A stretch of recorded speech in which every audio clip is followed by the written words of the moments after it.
La troisième clé, ça va être l'encouragement.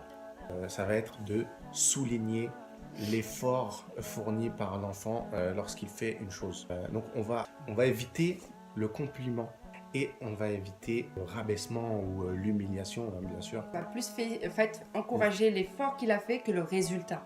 Parce que le fait qu'il ait fait des efforts, ça va l'encourager déjà à encore en faire de plus en plus. Et il va continuer à en faire, comme je vous dis. Il va rechercher justement ce qui est à l'intérieur de lui et pas ce que les autres vont penser. Parce qu'à force de le complimenter, il va toujours venir nous demander à nous parents, est-ce que j'ai bien fait ça? Est-ce que j'ai pas mal? Enfin, il va demander toujours notre avis. Et c'est pas le but pour plus tard. Pour plus tard, on veut que notre enfant soit un adulte indépendant et qui prenne une décision tout seul. Mais ce que je vais rajouter, c'est Hassan al-Basri, rahimahullah, qui relatait un hadith du prophète sallam. En fait, il y avait des gens qui faisaient des compliments, des éloges sur un autre frère.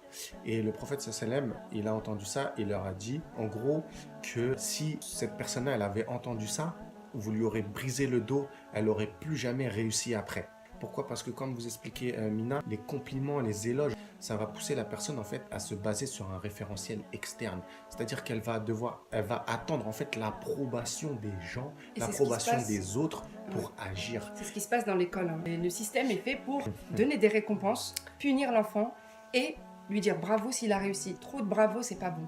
Parce qu'on va toujours rechercher le compliment. Et même dans notre religion, comme tu dis, c'est pas... agir en fait pour le regard de l'autre. Faut pas le faire pour l'autre. Ça s'appelle de l'ostentation. Et c'est haram. C'est pas une bonne qualité et c'est même un péché. Encourager l'enfant, ça va être pointer en fait les qualités qu'il a mis en œuvre pour obtenir un résultat ou l'effort qu'il a fourni. Et aussi, par exemple, quand l'enfant va faire quelque chose, au lieu de lui dire « je suis fier de toi », parce que là, en fait, l'enfant, il va faire les choses pour que maman ou papa soient fiers de lui.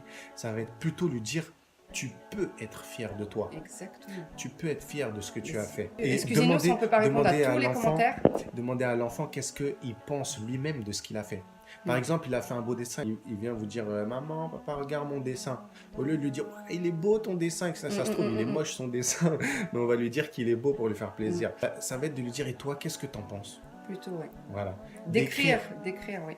D'écrire ce qu'il a fait. Je vois que tu as dessiné une maison, tu as même fait les poignées de la porte et les fenêtres, tu vois. Et là, il va se dire, waouh, elle a remarqué que j'ai fait ça et tout, donc il va être fier de lui.